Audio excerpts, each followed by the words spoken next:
and it was the record scratch, like, and I was like, I know Barstool Sports. I whipped out my phone. I was like, they have the jankiest app on the planet, but what a brilliant brand. And then I just wouldn't shut up about Barstool, and I left feeling very jealous because I knew that they would find, some white guy with an MBA who worked in sports to go run Barstool, and I was kind of obsessed in that I want that job. I know that job is for me. Coming up, we continue our conversation with Erica Ayers-Badan, former CEO of Barstool Sports and now CEO of Food 52, talking about the rapid growth at Barstool Sports. I'm Barry Ritholtz. You're listening to Masters in Business on Bloomberg Radio. Did you know Bloomberg 1130 is on Amazon Alexa? Live business news and market headlines 24 hours a day, anywhere you have an Alexa device.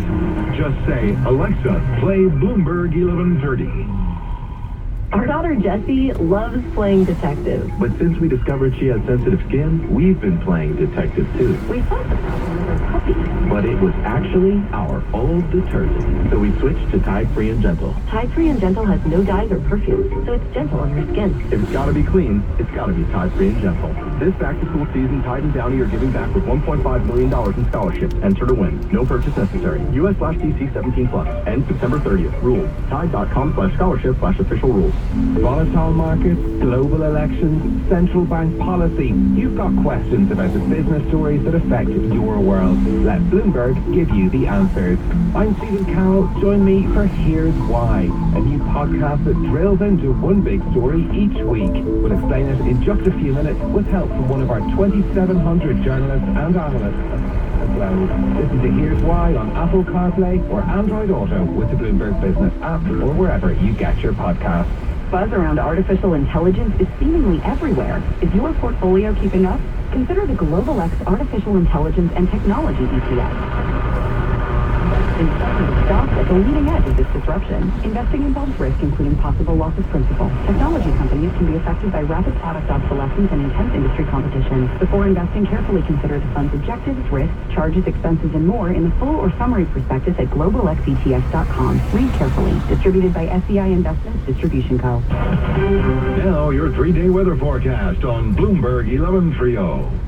Mixed clouds and sun for this afternoon. Risk of a shower, thundershower popping up in spots. High temperature 85 to near 90. Tonight, few showers and/or thunderstorms. Low to mid 70s. Tomorrow, partly sunny. Risk of afternoon showers and storms again. 85 to 90. Few more showers on Saturday, 80s. And 90 on Sunday. Sun and clouds expected. This is Gary Best with your weekend weather forecast on Bloomberg 1130. Powered by more than 2,700 journalists and analysts in more than 120 countries. This is New York's only 24-hour source for breaking business news and market-moving headlines. Bloomberg 1130. Now, a global news update.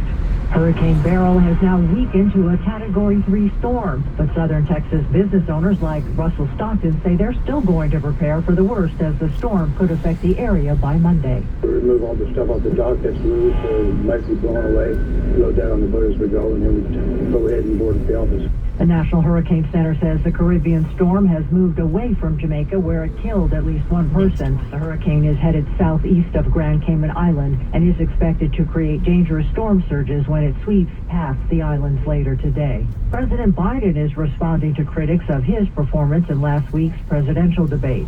I had a bad night. And the fact of the matter is that I screwed up. I made a mistake. That's 90 minutes on stage. Look at what I've done in 3.5 years. In a radio interview, the host Earl Ingram said he didn't get the impression that Biden is ready to throw in the towel and give up the Democratic nomination.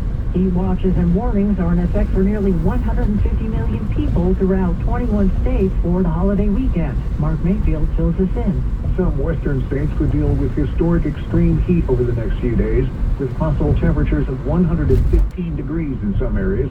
Excessive heat warnings are in place for parts of Arizona, Washington, Oregon, southern Nevada, and much of California.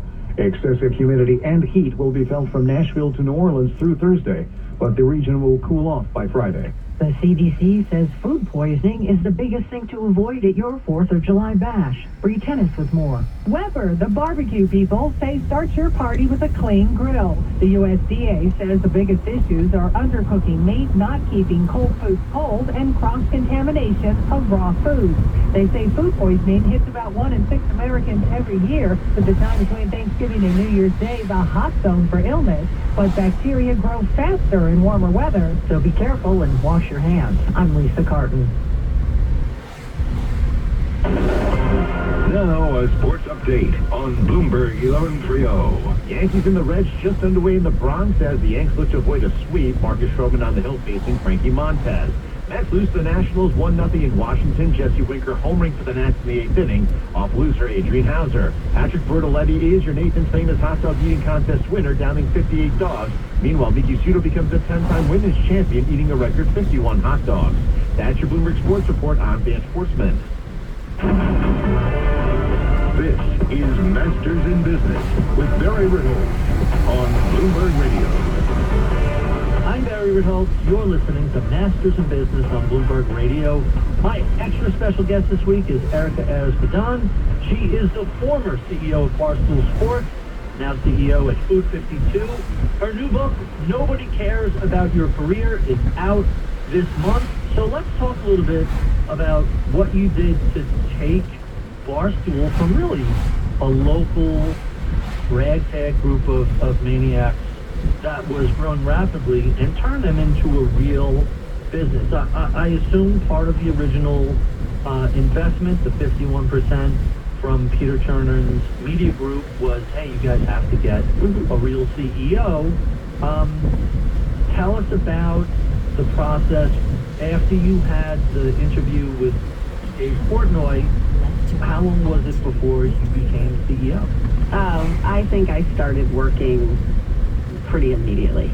Like a day, a week, a month? Probably 2. I think I went through 2 weeks of interviews, and the recruiters had to be caught up and placated because none of their candidates got the job. But do they get paid? I think they get paid regardless. I hope so. Nice gig. Yeah, exactly. But I started working pretty immediately because the Chernin Group had invested, and they'd had 6 months. They're in California. Dave was in Boston and then New York. And really what we set about doing is we had a very clear vision to grow. We had a very clear vision to make content and comedy. And Barstool is really a comedy operation dressed up as sports or dressed up as lifestyle. And I really wanted them to move beyond the blog. When I got to Barstool in 2016, it was predominantly a blog operation. Podcasting was just starting. Pardon My Take, which is the biggest sports podcast in the world, was probably 2 episodes in. KFC Radio was maybe a month's worth of episodes in. So when I got there, we really set about exploding the amount of content that we made, and then to be able to distribute it very, very rapidly. One of the things that was true when I got to Barstool, I knew going into it, was that no one was coming to help us. There wasn't going to be, ESPN wasn't going to help us. The big media platforms weren't going to help us. Big advertisers would never give Barstool Sports a look the way they do now. So we had to fuel ourselves of our own propulsion. Every dollar we spent, we agonized over. Every move that we made, we were maniacal about, is this working to gain audience or is it not? And then we had the gift of insanely talented and funny people, and a time on the internet that was incredibly less cluttered than it is now. Right.